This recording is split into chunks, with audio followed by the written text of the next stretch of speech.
It wouldn't be an episode if there wasn't some sort of audio issues. I understand. I'm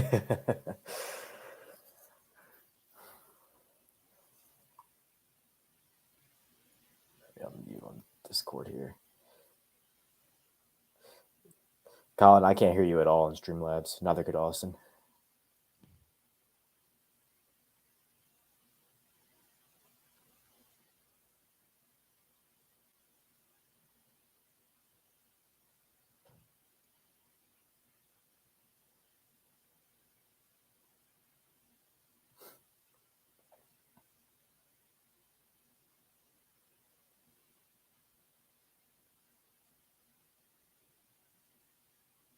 We had a few episodes where it's just going clean. Of course, now they updated Streamlabs, everything's gonna go back to crap.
Okay, how about? Oh, there we go. There we go. Now I hear you. Goodness Got him. gracious. There we go. Do you know what it was? When you said you're like, oh yeah, they updated Streamlabs. My first thought was, I bet you they took off kill your settings. my default mic.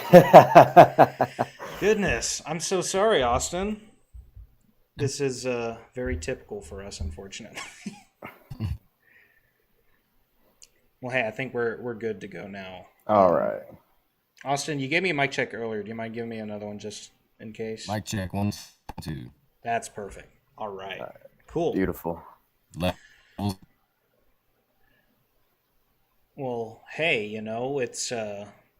it's sorry about that. It's been a minute trying to get all that set up, but we're happy to get things back in swing, and especially happy because we have really cool guests. Austin, why don't you go ahead and tell us a bit about yourself and kind of what you do? I do. I could be here for a long time. I grew up in Sand Springs, Oklahoma, which is about 30 minutes west of Tulsa, and started meteorology school in 2013, finished my bachelor's in 2017, and then I went to University of Wisconsin-Madison from 2017 to 2019 to get my master's degree, and then I came back to OU, the Oklahoma one, the only one, and started a doctorate degree, and I've been doing that since 2019. So My master's degree, I worked with Lee Orff and did really high resolution simulation work. And I didn't see how I can describe this. I got a little, I guess, frustrated with the idea of what we were doing and how we could make it applicable to, day-to-day operations in meteorology and stuff like that. Those simulations, I've been watching them since I was a sophomore in undergrad and fascinated with them. But then when I actually got to be a part of it, I was like, okay, this information, these simulations are really cool, but what can we get out of them to make them immediately useful to the day-to-day forecaster? And so I started working on, with my roommate, Kelton Halbert, we started working on a radar emulator that would take the simulation data and kind of break it down into, really you could make it look like whatever radar you wanted to make it look like. Because it's really simplified. The program it just basically breaks down the data into bins and stuff and then computes radial velocity. And then later on, when I got back to OU, we worked on it to make it compute vertical shear as well. But yeah, that's a lot of what I did before coming to OU. And then since being at OU, I started out working with the CAS team, which CAS is no longer around. That was the Center for Autonomous Sensing and Sampling, and I did a lot of work with them as an undergrad too. And they did UAV research and developing drones to use for weather observation and things like that. And that was a really exciting thing to be a part of. But some issues with the university and I think funding and stuff, it just kind of fell apart after a couple years of me being back here at OU with them. And so I was never on an RA when I came back to OU. I started as a PhD student as a TA, which I don't think is super typical, but that was the way we had to swing it at the time. And by the time CAS dissolved, I still was not on an RA. So I was kind of a free agent when CAS went away, and I hadn't really started heavily on any dissertation work at the time. So I ended up moving over to a different advisor, Pat Skinner, and got back into more of the numerical stuff that I was doing for my master's degree. And now we're working on working on stuff related to the Warn-On forecast system. Right now, mostly what I'm doing is running different CM1 simulations. There was a paper that came out back in 2017 where Bryce Kofer and Matt Parker took some soundings from Vortex 2, non-tornadic and tornadic soundings, and basically ran simulations comparing the two. And so then we've been running those same environments at different resolutions and seeing if we could still discriminate between the two environments. Basically, can you tell, hey, this is a tornadic storm, this is a non-tornadic one? And we're doing that all the way out to 2 kilometers right now. So far, we've seen pretty decent evidence that you can still discriminate out to at least 1 kilometer resolution, which is pretty cool. But we're trying to basically piece out information from that and move it over to the Warn-On forecast system to maybe help that numerical weather prediction system better forecast tornadic thunderstorms. It's not necessarily forecasting tornadoes. It's more forecasting the storms that may produce them, if that makes sense. Mm-hmm. So you're more predicting tornadic supercells than you are actually forecasting tornadoes, which is an easier thing to do. Tornadoes are tiny relative to the typical grid spacing of a numerical weather prediction system. So we're not really there yet. I don't know if we'll ever get there, but predicting the storms that produce them is an easier thing to tackle. Easy is probably probably not the right word, but it's easier than trying to predict the tornadoes themselves. Mm-hmm. Yeah, the all like the data simulations thing, just kind of like that whole area of meteorology to me is like, I think that's probably going to be the next big thing, and you may be able to shed some light on this, because I feel like, and we've kind of talked about it before too, like with the rise of artificial intelligence, it's going to be easier to kind of process large amounts of data that come in like that. Is that something that y'all are looking into, or is that like on the docket in the future, or are we sticking I'm not. mostly with? Oh, go Yeah, ahead. so I'm not working on AI specifically. That's out of my wheelhouse. Um, Nowadays it kind of seems like if you're an NWP, you also need to be in AI and machine learning and stuff. Which maybe that's true, but I'm not. I'm not there yet, and I don't know if I will be. It's just they are two separate things. Um, but I don't know. There may end up being a machine learning aspect to this because if we find that there is a certain look or a certain set of parameters that are more likely to point to a tornadic supercell in a simulation, then you may be able to train the Warn-On forecast system to pick up on that with some kind of machine learning algorithm.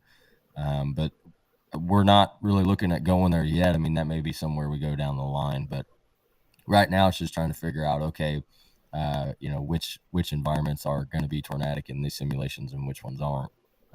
Which is so far, I mean, the Vortex 2 soundings seem to discriminate pretty well between the two, but then there's all this weirdness you get into with CM1 settings, and you're making a bunch of constellations no matter what you do, and so that's kind of the weeds we're in right now. Is are these settings realistic? Are they representative of what we're trying to find out, or are we getting these results for the right reasons? I guess is what I'm trying to say. Mm-hmm. Because you could get the right result for the wrong reasons. You know what I mean? That's Yeah. that's the weirdness of doing these simulations and cloud modeling and stuff, is you have to make sure you're getting the result you expect for the right reasons. Yeah, I've always kind of wondered about that. Like, how do you filter out the return the returns on simulations where, like, it like just coincidentally lined up or something. Like, I don't have the brain to kind of process that, but that it seems like such a big I guess part of that. Man, some of it's beyond me too. I mean, if you sit down with Lou Wicker and listen to him go on about the things that could be right or wrong about these simulations, you can get overwhelmed really quickly. That dude's on a different level.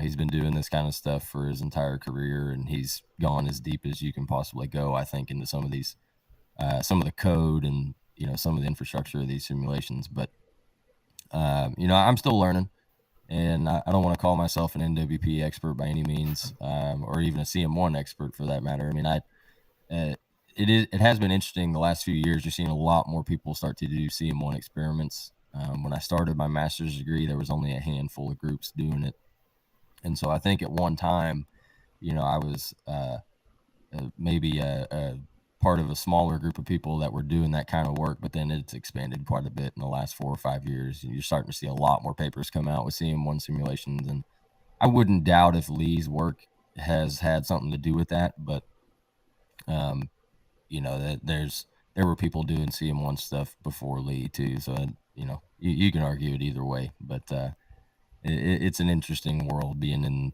tornadoes and supercell research. It's Yeah. kind of a clicky, cutthroat world sometimes, and I tend to stay out of it. I tend to hang out in my little Yeah, corner with my fellow people that don't take things that seriously.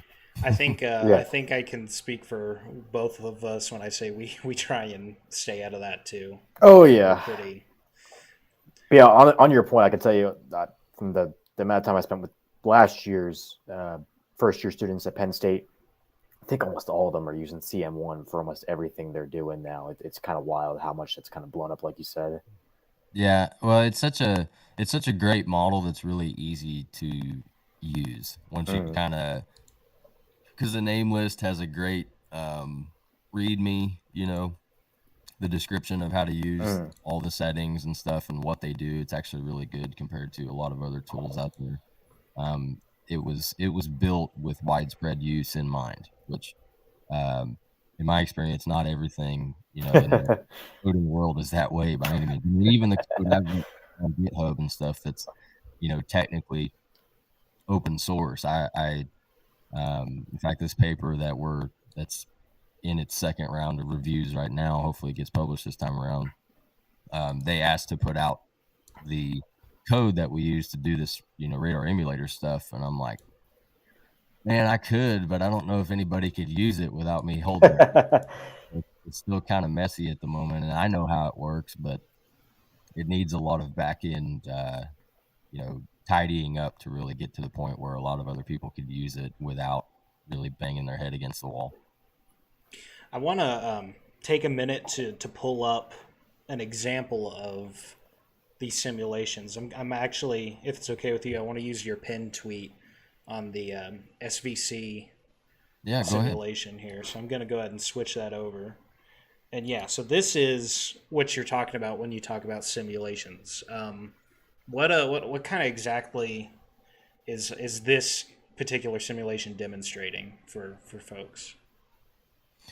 So are you sharing the screen right now? Because if you are, I can't see it. Let me make sure that's set up. I know what it is. If you just want to describe it. Yeah, you can. I'll get the screen sharing going. Anyway, so that's the same ORF simulation. I think the first presentation he gave on that particular simulation was back in 2014. But so it was initialized with a ruck sounding from the right flank of the May 24th, 2011 El Reno supercell that produced an EF5. And, basically what you do in CM1 is you plug that sounding in and you make sure all your environmental parameters and your model parameters are as realistic as you think they can be. And then at the time they were, I believe that was initialized with what's called updraft nudging, which is basically you pick a little spot in the middle of the domain and you blow air upwards for 5 to 10 minutes, something like that, and that kicks off. Oh wait. Oh. And that particular clip you're seeing is I think it starts right around tornado genesis and then moves 15 20 minutes beyond that. And what is being shown is a 3D volume rendering of vorticity with the 2D potential temperature perturbation at the surface. And yeah, so you can kind of see it's interesting. You see the kind of the smooth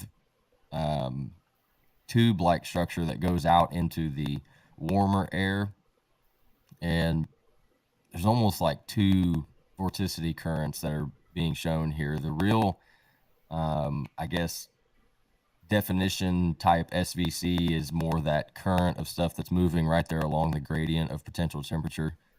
And basically what happens there is you're getting pretty much every term of vorticity is contributing to this vorticity current, as it were. You have stretching, you have baroclinic generation of vorticity going on, and you also have shear vorticity being generated along that as well. And so you kind of get this focal point of vorticity along that gradient, and then the pressure perturbations from the updraft pull all that stuff towards it, and it kind of all gets amalgamated there underneath the updraft. And it has been shown in simulations to contribute to updraft strengthening. I've seen some arguments not really against it, but basically saying, well, it's all sort of a feedback process, and you could say that the storm strengthening is contributing to the SVC, and which is, it's not untrue. But what I've seen and what others that have worked on this stuff have seen is that, basically to get a tornado, you need an updraft really low to the ground and really pulling air vertically really quickly. And the amount of vorticity, there's been some studies that have shown the amount of vorticity in the forward flank is, not irrelevant, but it's not as big of a factor as being able to focus all that vorticity underneath the updraft. You can have all the vorticity in the world in the storm, but if you don't have a low enough, strong enough updraft to focus it all, it doesn't matter. And so, yeah, so that particular animation, Kelton and I were working on our master's degrees together at Wisconsin, and we spent a lot of time just playing around with the simulation data in this particular software is called Vapor, and you can render just about whatever parameter you want in 3D and look at all different viewing angles and all different heights and stuff like that. And so, that's just kind of what came out of this. And I thought it was really cool. So I posted it however long ago that was. That tweet has been posted on there for way too long. Yeah, but it's such a cool, like, you're right. I get it. Like, you sit there and you just look at it and you can watch it for hours. Like, it's so... Yeah. And it's worth noting, this kind of stuff happens in nature too. I remember you pointed it out when we were down in Texas chasing that one day down by Lockett, and then ended up having that EF3 tornado that we got stuck behind at night that went through Lockett, Texas. But you were pointing out the SVC feeding into that thing right before it put that thing down, about 20, 30 minutes. Yeah, that was a wild night, wasn't it? Yeah, it was. Yeah. That was a good chase. We all made, smart decisions, and that was kind of my goal when I took you guys out. I mean, I know you had done some chasing before you went out with me, but I wanted to show all you guys, like, hey, like, you can still do this and see what you want to see without being stupid, Exactly. That seems like I feel like we mentioned something on here every time we do an episode of a chaser being stupid in the last year. At this point, we just need a segment, Stupid Chasers Corner or something. Because, the examples are so abundant on Twitter. It's insane. But it's been a bad year for people getting caught off guard by tornadoes and whatnot. Yeah. It's gonna happen. Like, if you chase long enough, you're gonna make a wrong decision. Sure. Or you're gonna slip up. You just got to hope that you were trying to be safe enough that your slip up doesn't get you in a bind. Yeah, and then subsequently learn from your slip up. Yeah, don't do it again. To give you an example, so the year before there was a bunch of tornadoes in the same area, the Lockett, Texas area, and I was following probably one of the most photogenic, contrasted tornadoes I've ever seen. It was over cropland, which, that sucks for those farmers. They lost agricultural revenue there, but it's better than, homes and structures. Yeah, for sure. And I was following this thing, and it kind of moved off and started to lift. And I was by myself because this was still kind of pandemic type timeline, and so no one else was chasing with me while my wife was at work. And I stopped for a second, and all of a sudden it gets really windy, and I'm like, man, rear flank downdraft maybe? But I'm like, no, I'm too far away from the mezzo to be in the rear flank downdraft. And then all of a sudden I poke my head out the window and I look up, and I'm staring right into a funnel. I'd say. And what happened was the previous tornado started to occlude. The previous mezzo started to occlude and move off to the northwest. The storm had formed a new mezzo to the south of that and formed a new tornado almost immediately, almost right on top of me. And I think I tweeted a video of that thing somewhere out there, and I don't tweet that much, so you can probably find it. I bet I can find it, that thing sat down, a couple 100 yards away from me, and that scared the hell out of me. That was the closest and I don't do that. Like, I don't really try to get real close. I don't have any problem with people that do that. I mean, you can, on a day like that, it's relatively easy and safe to do over open farmland like that, and they weren't really moving that fast. But that wasn't my intention. I just, between the traffic and trying to look at, radar, and then also trying to take a picture every now and then and trying to drive, I didn't have my meteorology brain on, and it got me in a bind, But not to toot my own horn here, but on that day it was me, Tyler, Ben, and Riley, and we made the call to start maybe a little bit more south in that storm because we got there a little bit later. Yeah. So we wanted to be able to have the ability to go south, and we were about a mile or two away from most of them. just kind of following them from the southeast. And then the twins went down, and we were maybe half a mile from them. And they made a slight, the mezzo of that made a slight south turn right before it dropped that photogenic tornado. Right. And we were driving, and I think the way that first photogenic tornado came out, it was almost at an angle. So it looked like it was coming down on top of us. And I'm looking out the back window, and I screamed at Tyler. I'm like, it's going to come down right on top of us. We got to get out of here. Yeah, it's and every time I chase, I'm like, man, this is such a dumb hobby. But but it sure is a lot of fun. I have a blast every time I do it. When was this? What day was this? That was It was 2021. April of 21, yeah. April 21st. It's the greatest day of my life. I don't remember if I tweeted it the day of or the day after or something. I don't know. Saw my first however many tornadoes that day.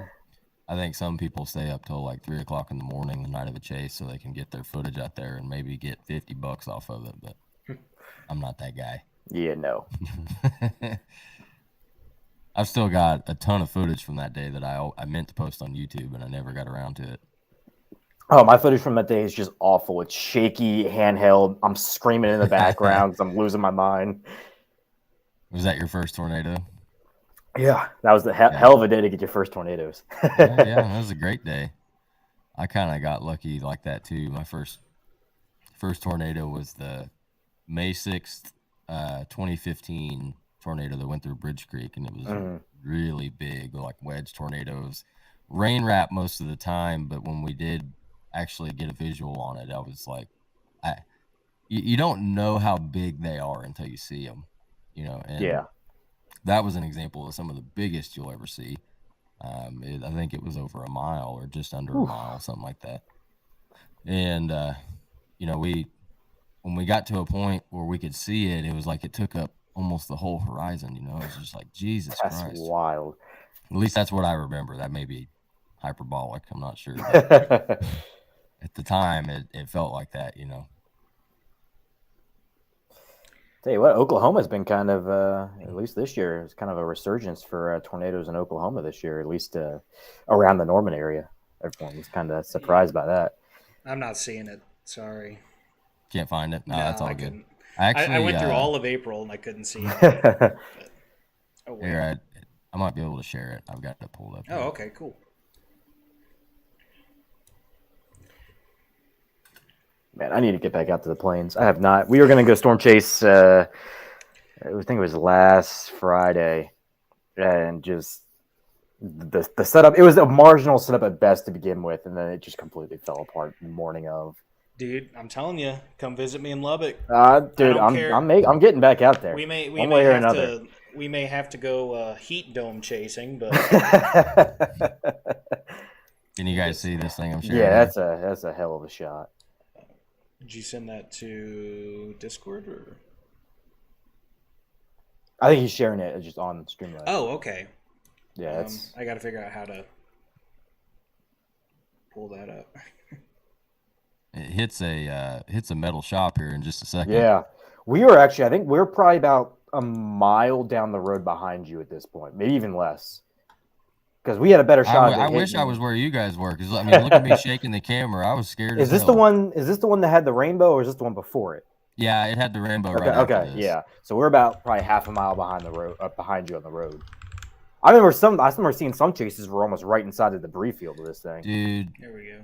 You can see people pulled up on this road right here, and again, it's one of those moments where I'm just like, this is such a stupid hobby. I don't want to be associated with these people. There's the bad ones and everything. Yeah, that tornado that was the last tornado of the day too. All right. Yeah, there was a rainbow with that one not too long after that. It was pretty cool. There we go. I got it fixed. Sorry. This spot. Do you want me to play it again? Yeah, if you don't mind. Okay. Yeah. There you go. This tornado was incredible. So what was bad about this is, you know, I told you this thing popped up. I mean, right here, and I didn't really have anywhere to go. There was a traffic jam behind me. The road going right here to the left goes right towards the tornado. Mm-hmm. And then I think there was there was like some trees in the road or something right in front of me.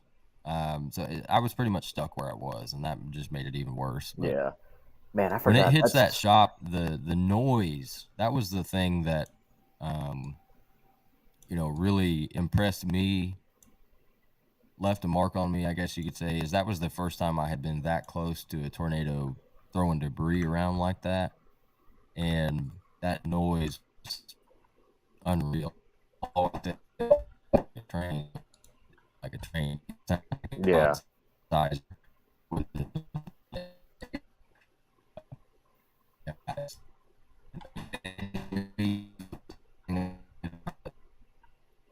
That doesn't really do it. Just its own noise, like that's just what it sound like anything else. yeah. Forgot, man. That super cell started really sucking in air right before it dropped the first tornado. I remember seeing it started getting this long tail cloud into it. It just from there on, that thing just went to just tornado You after know, tornado. it's interesting. Like you can see storms with the longest tail clouds in the world that never even try to produce a Mm, tornado. But that thing you're saying about the inflow kicked up like crazy right before a tornado, that has happened every single time I've seen a tornado. And that goes back to that thing I was talking about when we were looking at the simulation earlier about you need a really strong updraft that's really low to the ground. That's how you get that kind of mass response. yeah, You get that kind of pressure perturbation that close to the ground, you're going to move a lot of air, and that's anytime I'm chasing with before explaining things. Times that one time I got a really by a lot of rain wrap. I got a tornado back in here, but it was like yeah, really kicked up. I feel good about this. It's like on some of my and what I thought on getting closer experience. It's like hey, I'm noticing a path before you get a huge flow. Goes back to that updraft.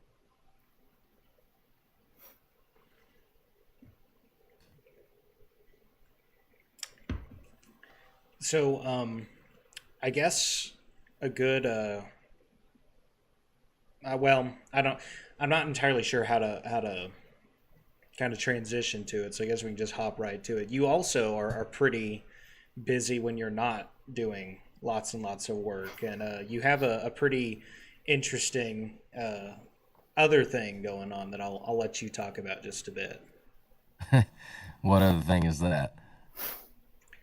I got a Uh, few other things going on. well, that's fair. That's fair. I was referencing the guitars on the wall. Yeah, I figured. I'm sorry. You're good, man. Yeah. So I've always played music, and uh, I guess it was my freshman year of college. I started writing my own songs, and I was writing songs before that, but then that's when I started writing songs that were actually decent enough to let other people listen to. And it started out as kind of a singer songwriter folky type thing, and I don't know why, because I was raised with country folk and country music, and everyone in my family had large acreages, and I grew up with my grandpa who had a 2,000-acre cattle ranch. I mean, I was destined to be country.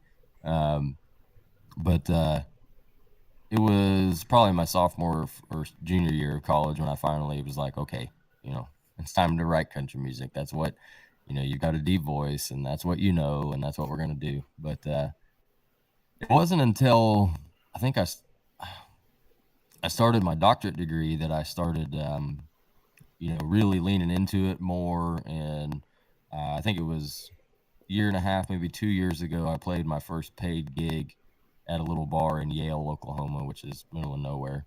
Um, it's called the Cowboy Club, and I still play there every once in a while. But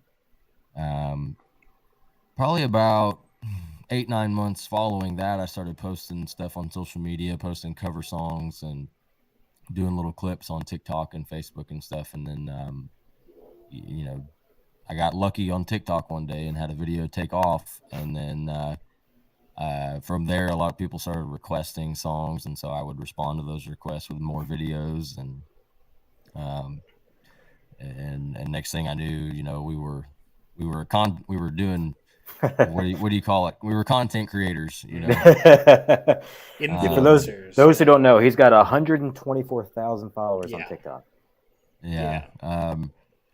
So that number shot up pretty quickly to like 70 or 80, and then it's kind of slowly trickled up to that number it's at now. And what's interesting is Facebook is actually where I had my first viral video, like a year and a half ago, something like that. And that video, like the first reel I ever posted on Facebook, did like 1.1 million or something views, which was pretty wild. But it was like a R&B song it was an open verse challenge. And I almost can't listen to it now because I was messing around with my recording software and I had never really used auto-tune before. And I was like, well, it's an R&B song. Like, why not? Just use some auto-tune. And now when I listen to it, I'm like, oh God, that's got so much auto-tune on it. But what's crazy is I took that video, you know, the little open verse challenge I did, and actually mixed it into the full song and posted it on YouTube. And that YouTube video has over 1 million views too, which is pretty cool. Wow. Nice. But that's where it started, and that kicked up my Facebook to 30,000 or so pretty quickly. And then it was like Facebook shadow banned me or something because I did not get a single follower between, it was like May of 22 to January of this year. Oh, geez. And then I had a video take off on Facebook again, and as of this morning, I think we were getting ready to crest 160,000 on Facebook. Golly, wow. Yeah, so it's So it's taken off pretty well then. Yeah, it's cool, man. Like it's a weird place to be because it's like, if you look at my internet stats, it's like, damn, this guy's on his way. You know, I've got more followers on Facebook than some really well-known artists, which is weird because you think when you start getting those kind of numbers on TikTok and Facebook and stuff, everything just kind of happens, right? Like everything just starts going right. But there's a lot more work to do. It's just like when you finish your bachelor's degree of meteorology. You're like, all right, I got my degree. We're gonna start making money. We're gonna be weather guy. We're gonna be weather people tomorrow. We're gonna start doing this thing. I'm gonna be in Howie Bluestein's radar truck tomorrow. And it doesn't work that way. There's a lot more work to do, a lot more connections to be made. And that's kind of where we're at right now. But things are happening. I'm getting to play the Zach Bryan pre-show on August 12th at the BOK Center in Tulsa, which is really cool. Yeah, that's a great opportunity. The coolest thing about that was Zach's dad called me personally to invite me to be a part of that, which was awesome. That is cool. that awesome. was a super crazy morning. So things like that are starting to happen, and we're booking more and more shows and starting to travel and play and stuff. We've been to Kansas, Missouri, South Carolina, Alabama, Texas, and we're going to Kansas and South Carolina again here in the next couple months. And let's see, where else? Pennsylvania in November, and yeah, that's what comes to mind right now. But it's cool, man, and getting ready to put some new music out here really shortly. Oh, I'm looking forward awesome. to it. Yeah. I don't want to share just yet, but you'll be seeing something on social media real soon about that announcement. So, on that note of you, kind of like you said, you leave with your degree and it doesn't start immediately. There's work. How do you balance like your research and because me personally, I can't even like do one job. Like that's enough for me. So like I can't even think about how like you balance so much going on at the same time. Well, if you're not extremely passionate about the things you're doing, it ain't gonna happen, you know. And I don't, and there's no balance. I don't want to pretend like there is. I mean, it's like one day we're 110%, you know, doctoral student in meteorology, and the next day I'm a country artist. You know, like there's no balance. Um, you know, and on top of that, I have a family, so we're balls to the wall 100% of the time. Um, but that's okay because me and my wife had our first baby about 6 weeks ago. Oh Oh, wow! Congrats, congrats. And dude. thanks. And there's been a lot of sitting around with that. You know, obviously we're busy with the baby, but um, it's just the baby can't really do much, and so there's at least a few days a week where there's a lot of downtime. And what I've noticed is that I don't do well with downtime.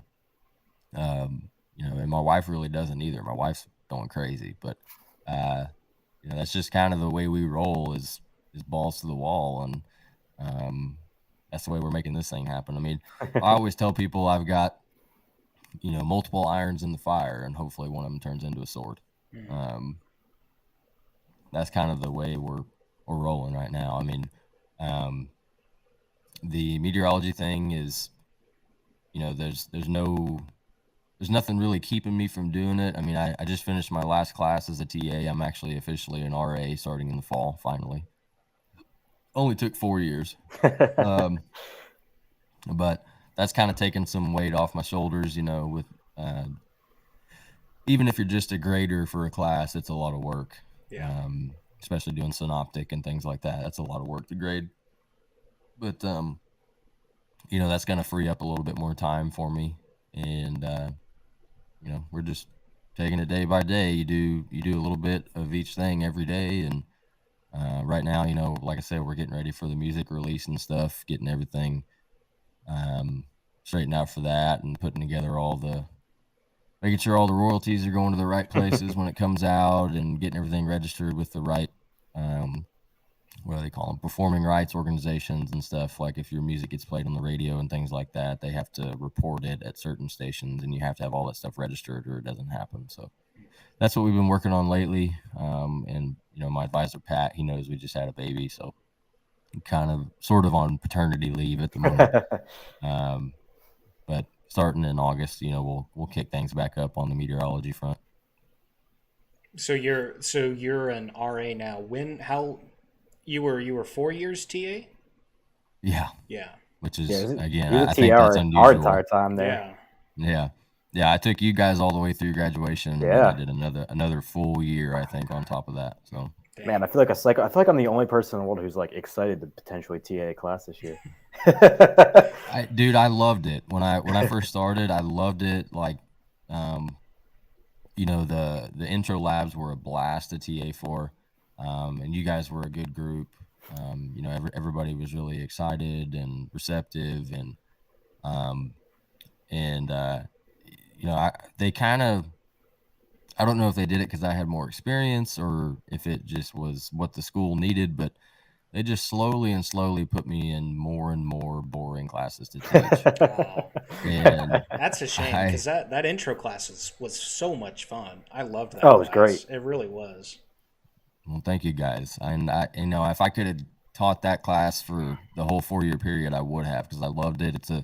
It's a great transition class. It's like kind of showing you what you're about to get into, but you get to do it in a way that's not just like drowning in equations for the whole semester. You know what I mean? Yeah, well, that's what I think everybody loved about it was like, it's like, yeah, you have all the equations and stuff, but like here's where it actually applies and here's where it's actually useful. It was so much fun. I don't know, man. The first time you wrote one of the QG equations on the board, I about shit myself. Oh, Well, like I said, it was like, hey, here's what you're about to get into. But then the important thing is to break it down, right? Like that's what, and I always introduce things concept first, math second. And I feel like most meteorology courses are the opposite. It's math first, concept second. And that doesn't make any sense to me, because if you don't understand the concept, you're not going to understand the math. Yeah. You can't, or they just try to teach them both at the same time. And I don't know. for me personally, that's not a great way to digest things. I know there's a select few that prefer to digest it math first, but I don't feel like most people are that way. Mm-hmm. And so I always like to bring up, hey, here's quasi-geostrophic theory, and vorticity advection does this, and thermal advection does that, and okay, now let's look at the math behind that and show you these really scary looking equations are not actually that scary, because here's all the stuff we just talked about. It's just in math form now. You already sort of have an understanding of what's going on, and then it makes it easier to picture what the math is telling you, Yeah. in my opinion. That's the way I always went about things. And, saying my talents were wasted on the other classes, I think would be a little bit dramatic, but it was definitely disappointing to, be knocked down. Well, again, I shouldn't say that either, but to be given the, like freshman non-major meteorology courses, like that was a bummer. I was not super stoked to teach those, because to me that wasn't where my passion lied. I was passionate about teaching, actual meteorology students, on the cusp of becoming meteorologists, because those are the most excited people. So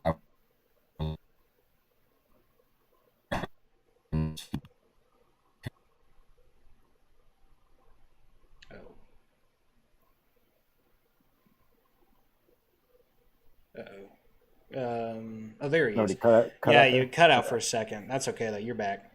I was gonna ask, what classes did you end up having to go to? You said freshman, kind of the non-met. Was it the severe and unusual weather one?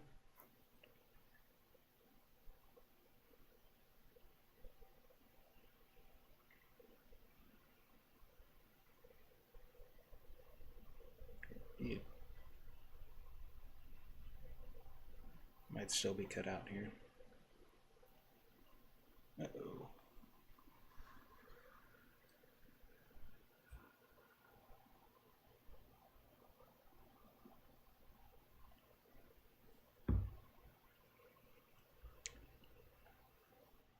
Oh, there we go. there. Yeah, there we go.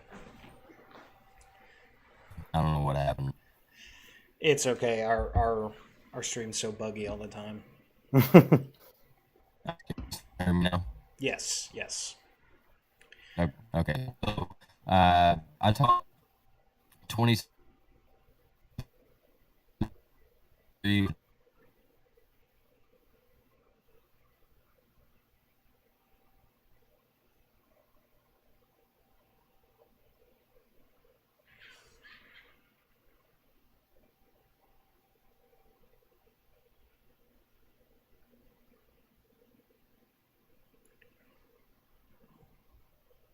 Oh, Uh-oh. yeah.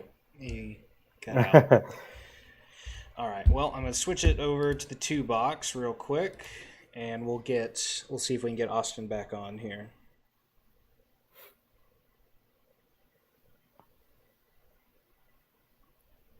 He's fantastic. Anyone who had him, oh, there he is. There we go.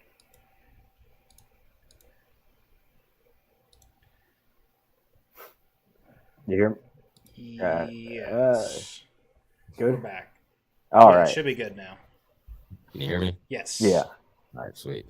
So I taught 1014, which is Intro to Weather and Climate, and then 2603, which was Severe and Unusual Weather. Okay. Yeah, Yeah. I actually took that severe and unusual weather class because they told me I needed another science Yeah.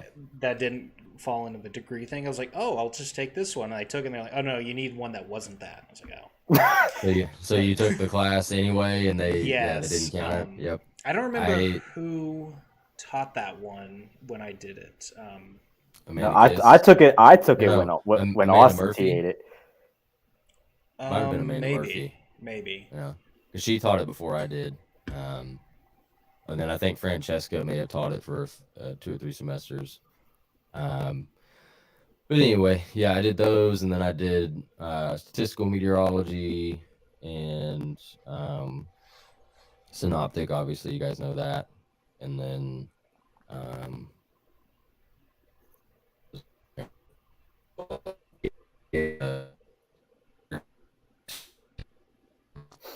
intro lab. And that was most of what I TA'd, I think. But my favorites were by far the intro labs, and I enjoyed Synoptic too. But I were involved with the actual, teaching part of it. I was mostly a grader. I mean, you guys know Jeff let participate sometimes, but Yeah. I was mostly a grader in that. So Man, it's gonna be weird going seeing OU without him there I anymore. know. No, yeah, and he's one of the co-chairs of my PhD committee. So once again, I'm having that situation. And Yeah. I think most people have, if they had been through what I have, the student, they would have left before. So the PhD itself has not been craziest difficult thing, but the logistics and administrative BS that I've had with has been ridiculous. Between my first advisor leaving and then having to find an advisor and get the new committee approved and the new ACR approved, and now Jeff is leaving, in which Jeff is, I think, still going to be able to be involved, and I don't think we're going to have to move anything around on that front because he's going to be able to retain some kind of adjunct status. Yeah, it's a mess. I will not use my experience as a good reference for how it normally, because it's just been all A lot of bad luck, huh? Yeah, I definitely, I would say so. I mean, but at the same time, I don't know. Things just been like going swell the whole time. I don't think I leaned into stuff quite as hard as I have last couple of years, and that's like amazing. Even if I mean, I wouldn't be disappointed if I had to quit doing the music tomorrow. I would still be pretty impressed with what we were able to achieve in just a couple of years with it. You know what I mean? But we're just getting started. This new music coming is the beginning of a new era for Austin Dixon music. So, I'm ready, man. I'm ready. It's gonna be cool. yeah. Oh, go ahead. I was just gonna say I'm looking forward to it. I think I still don't know how you do it. Like, it seems like so much. It's truly impressive. Now you know what? Come join me in grad school. No. I thought about grad school, but I needed a break from. I may still go back to grad school. I don't know yet. I just needed a break from math, and I needed a break from math. That's what it was. But what's like? I can't even imagine like the whole doctoral process. What's that like for you? I mean, I know you said it's been challenging, kind of circumstantially, but like just as far as actually like earning that doctorate, how does that work? I guess for you. Still hear me talking? Yeah. Yes. Okay. I was talking there for a second. I didn't hear me. I mean, the basics are you get whatever out of the way that you need to, which if you've already done a master's, not a ton, like 2 years worth.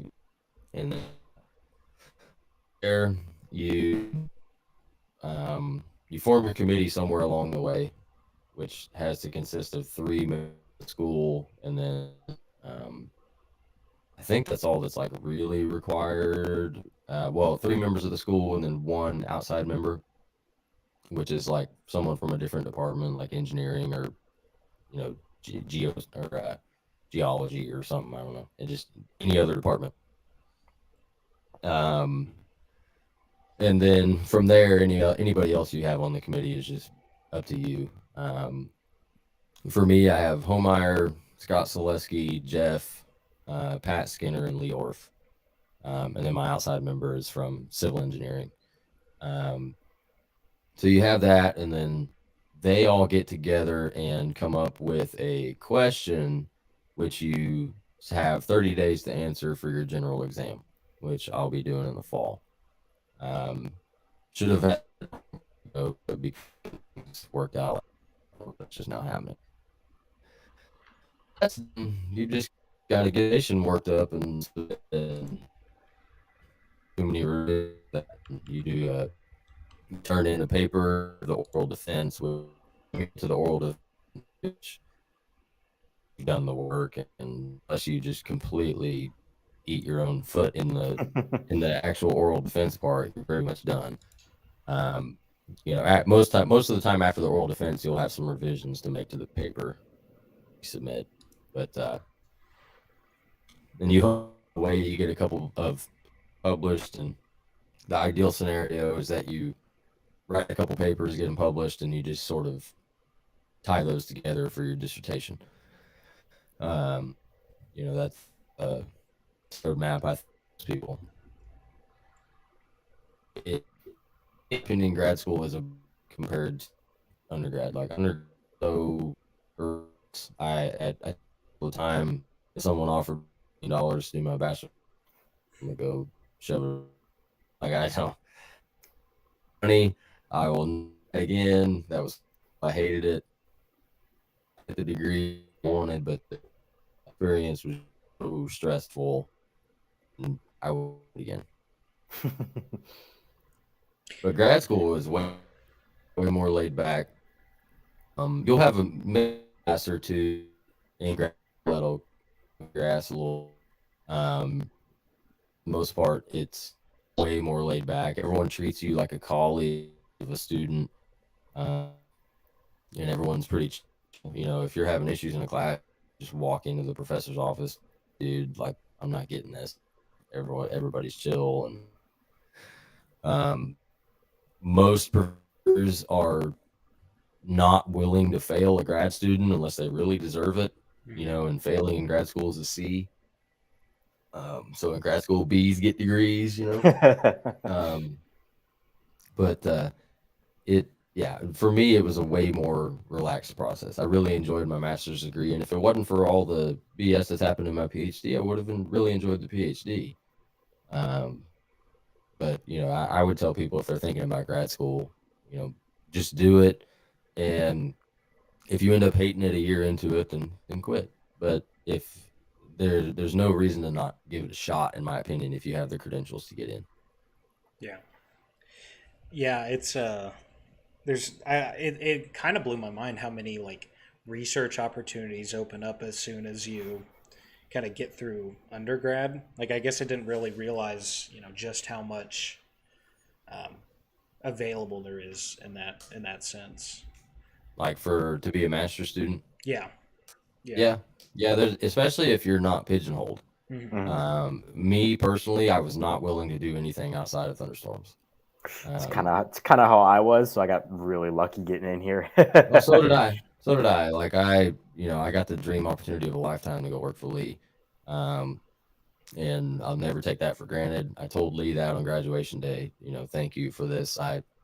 In some ways, I don't think I deserved it compared to other people because I didn't have the highest grades. I didn't have, the best looking resume on paper. I mean, there were potentially more qualified students to work on such an amazing project. But Lee and I have a good relationship nowadays, and he likes to say the F word, and so do I. So we get along really well.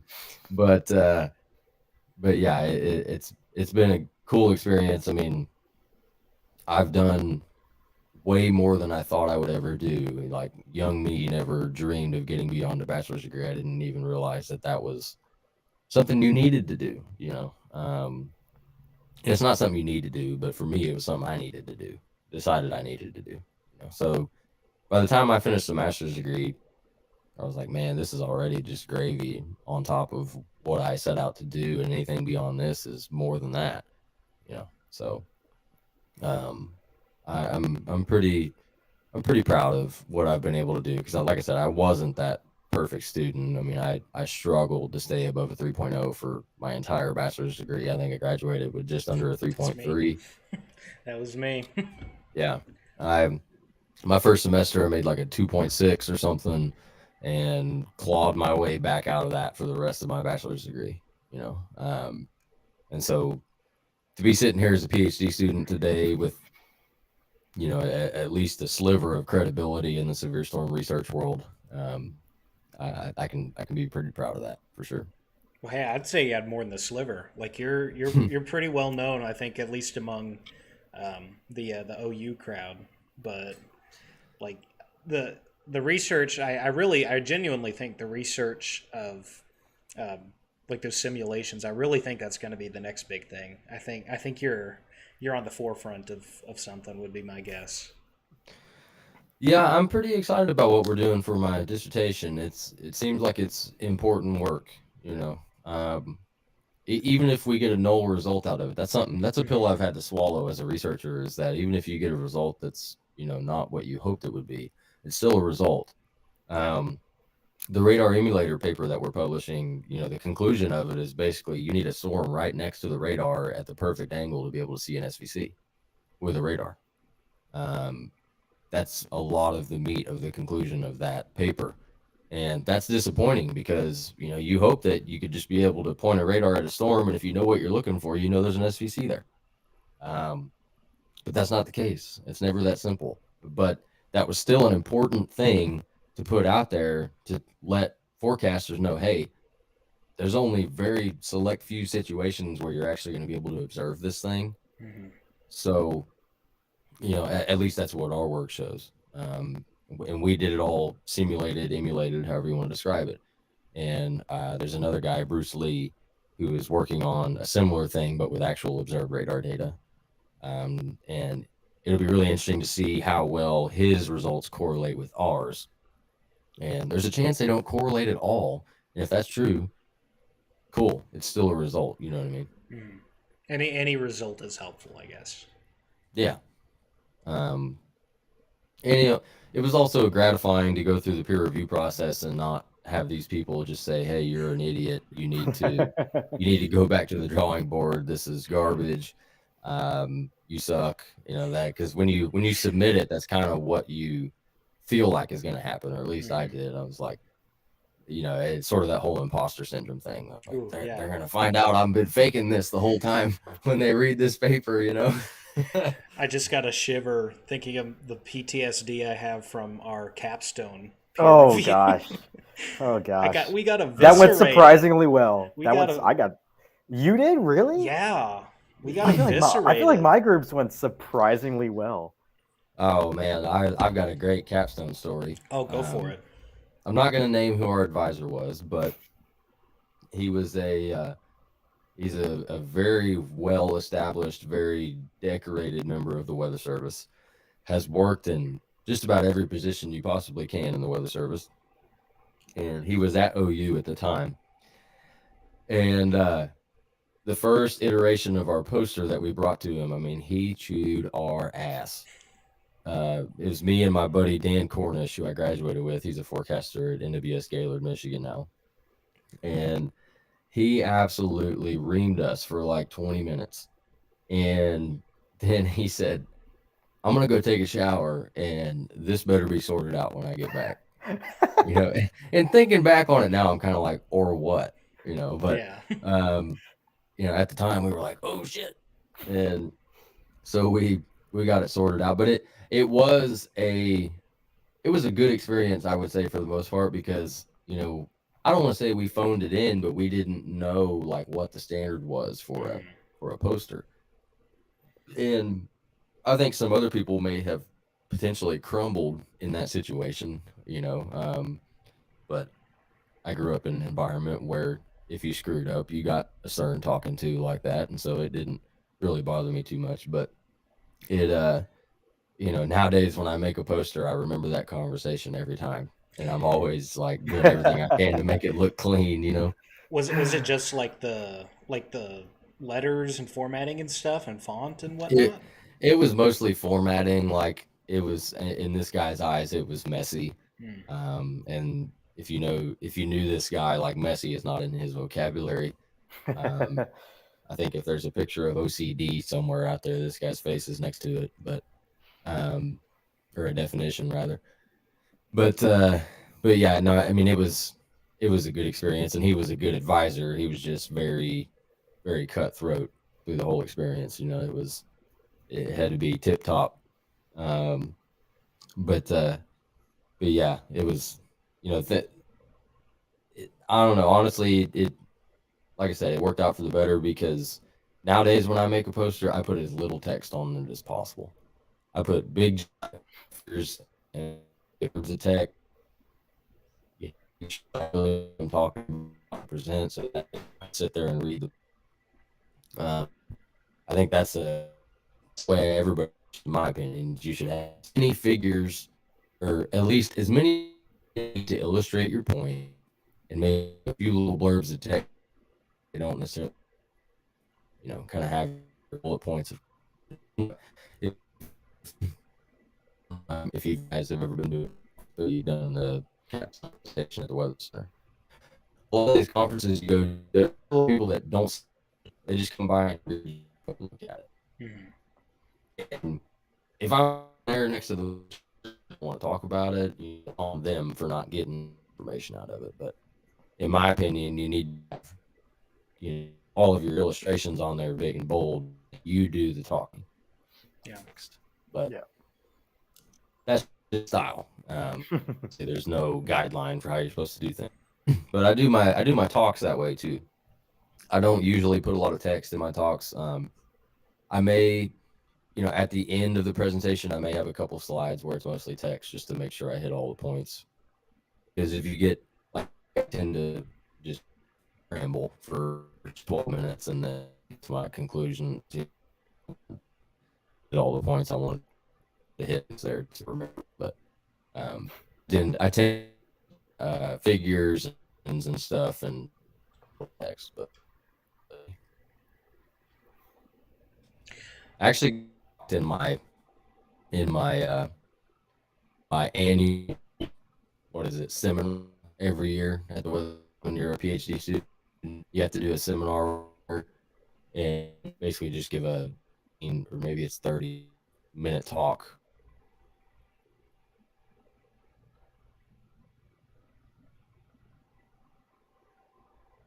Oh, we lose him again. Oh, yeah, we might have lost him again.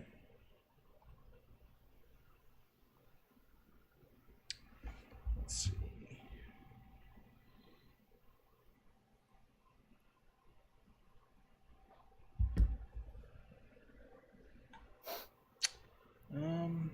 Yeah, we might have.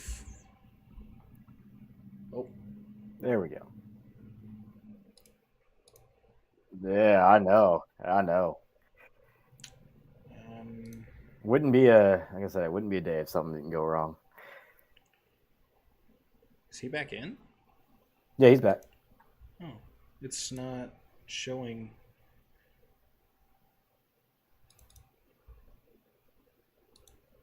It doesn't show him in the collab cam. See him? Do you hear him, Colin? No, it doesn't. It's not showing him up. Like it's Oh it's not. gosh. Let me try switching real quick.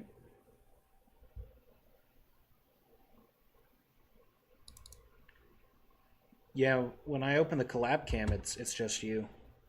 Interesting. Okay.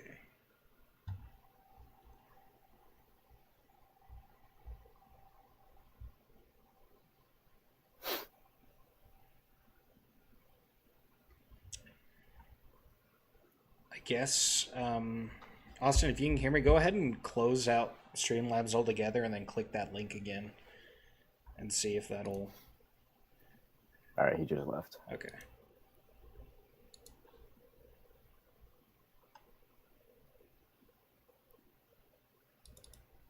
There we go.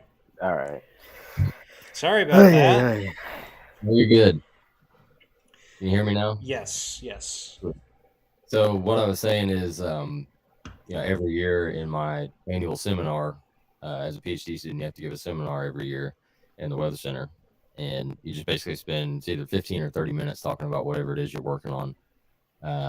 And every year there's comments about your talk is too casual, or you didn't spend enough time describing this, and I'm like, okay, well, 15 minutes is not enough time to describe any of it. Yeah. And I perform for a living on the weekends. Like, what do you expect? I'm not going to get up there and look like extremely nervous.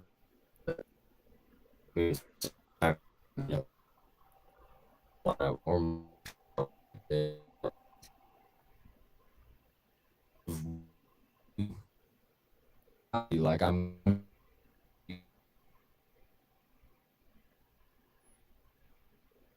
Uh-oh. There you go. You cut out again. That's okay. We got to the end, I think. Yeah, we'll probably go ahead and wrap it up here since we are a bit over an hour. We do have one thing we got to do before we close out too much, and that is this. We have a running tally of First, of still hear me? Yeah. yes, yeah. So we have a running tally of people's attitudes towards the movie Twister because it's very polarized in the weather community, and we're wondering what is your stance on Twister? Are you pro Twister, neutral, First or of all, anti Twister? I want to know what Glazel said. Clazel, I think we forgot to ask him. He had the did you? run, so I don't think we got a Yeah, chance he to. he had to Oh, he had okay. to leave early, but Gotcha. So I personally love Twister, because I grew up with it. But if it came out today, I'd probably hate it. To be honest, like, like they're making the new one, you know. Fully And expect to hate it.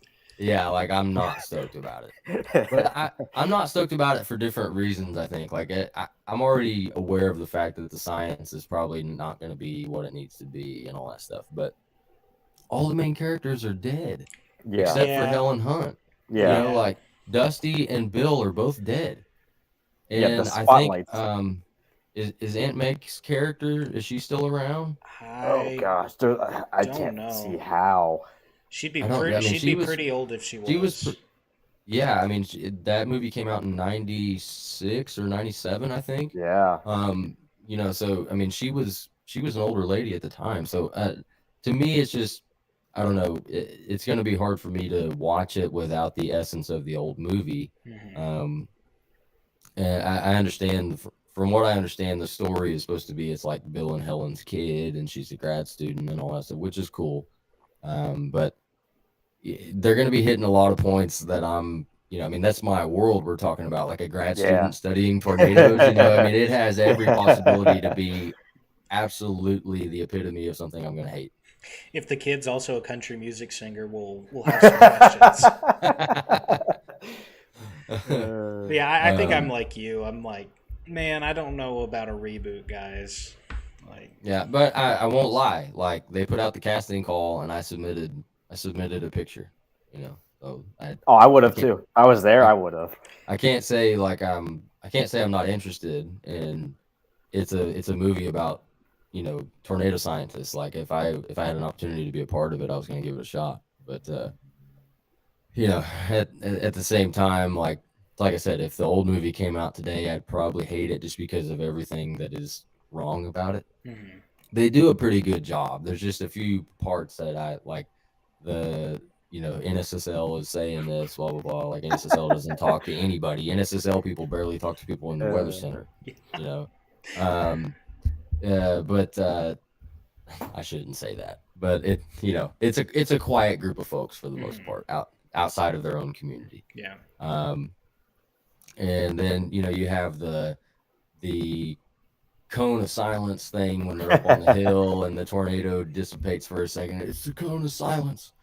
You know, and then they're driving down the road, and Helen Hunt, why can I not remember her character? Joe is saying, look at the rain bands on the, you know, whatever, and Bill's like, shit, horizontal rain. If you're in horizontal rain, you are in a bind. Yeah, you're too late at that point. I also love when they show the radar velocity scans. It's just like calm easterly flow. There's like there's nothing going on there. You just have Look at the veering this. wind profile. Yeah, but that kind of stuff, like, I don't get too caught up on that because I'm like, the normal person would never know. Yeah.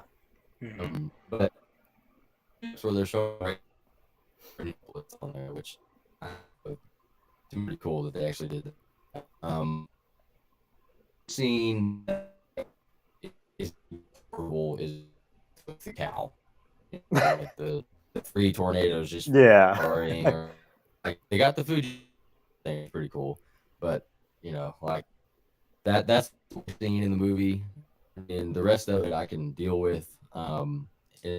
The wedge tornado in the movie still is the best CGI tornado to this day, in my Oh opinion. yeah. I mean, that Yeah, thing still fantastic. it still looks great 5 years later. Yeah.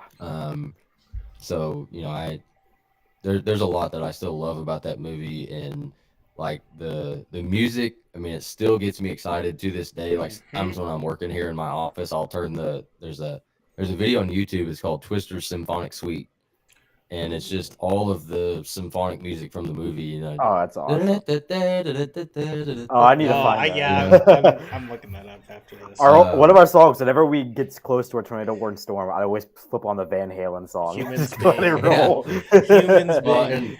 That's dude, in my I've workout always playlist. wanted to come over a hill. The music that's playing when it plays at 2 different times in the movie, but when it really comes in is when they're getting ready to ghost ride the whip into the tornado, right? And it's the bum bum bum bum bum Yes. bum bum bum bum bum. Yeah, that part. Like I've always wanted to just crest a hill and see a huge tornado as that music's playing. You know what I mean? Like was it goes, awesome. and then it really drops in. Like I've always wanted to crest the hill as soon as that drum beat drops, and then just bam, huge tornado. I've always going wanted across to. the field. I've always wanted to be Dusty. Just put speakers in the car and start playing that Deep Purple song. Yeah. Child in Time. Yeah. Yeah. Yeah. I have many Twister songs in my storm chasing playlist. Like, we should do an episode on storm chasing playlists. That would be a fun episode idea. Yeah. I actually have one, but I hardly ever get it open because I don't know. I only do it when I chase by myself. I don't chase by myself that often, but yeah. Where is it? We always got stuck listening to Tyler's music in the car.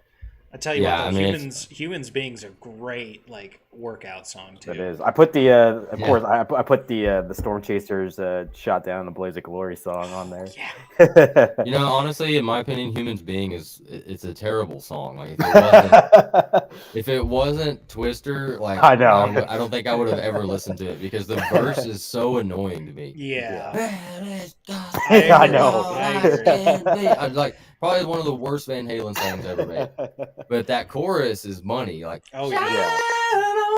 It works so well in the movie. It does. Because they only ever really play like the chorus. Like you can kind of hear the verse when they're going through the woods, But it's mostly just that and then the chorus. And like those 2 parts are awesome, but the verse is terrible. I remember when I looked up the song for the first time and listened to the thing all the way through, I'm like, this is horrible. Yeah, I think the other one that's like that is "Long Way Down," that they play at the very end when they come to pick them up after they tethered to the pipes that go down at least 30 feet. I listened to that song all the way through and I was like, oh well. It's the song at the very end that just like the guitar instrumental, "Respect the Wind," I think is what it's called. That is like the perfect, like they captured the eeriness of a thunderstorm perfectly with that. Like that's really well done. Yeah. Like, yeah, they got the score right for that movie. They really did. And that's Van Halen, I'm pretty sure, that recorded that track. He did a lot of the soundtrack, I think. I don't know everything he did, but I know he was a big part of it because like a lot of the orchestral stuff has guitar stuff in it too, and I think it did all that stuff.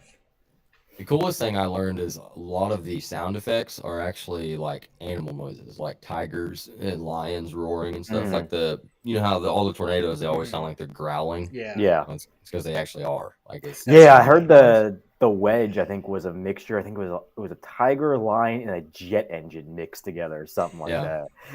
I mean, that's what tornadoes are, right? I remember some equation somewhere. It was like 3/4 of a jet engine, and well, that's how Bill knew he was going to shift his track. The gradient of a tiger. Tiger gradient. Delta tiger. Yeah. Well, we're Yeah, we're a little short of an hour and a half, so we'll probably let you go. But we're gonna have some links in the description for all your music stuff, so people can get connected and your social medias. Is there anything you want to add before we close her out? I got music coming out real soon. If you use Apple Music or Spotify, go to my artist profile and favorite my page. It's a plus sign, I think, on Apple Music and a star on Spotify or Amazon, whichever one you use. But that helps me out, and that's going to let you know as soon as the music comes out. You'll be the first one to know if you do that. So that definitely is going to help me out. And then when my radar paper comes out, whenever it's going to come out, however long the review process takes, go check that out for sure. And if you're writing a paper on tornadoes and SVCs and supercells and radars and stuff, be sure to cite it. All right. Well, I think that'll do it for us. Thank you so much again for coming on. Thank you for coming on. We've been, since we started this podcast, we got to get Austin on. We got to get Austin on. So I'm thanks really for glad having we me, made guys. this happen. Yeah. Thank you so much. It's unfortunate we had some audio issues, but you guys want to have me on again one of these days, feel free to reach out. For sure. I'd be happy to do it. All right. We'll see you all the next time. We're not sure when that'll be, but next time we'll see you. All right. Sounds good, guys. Take care. Take care. See ya. Bye.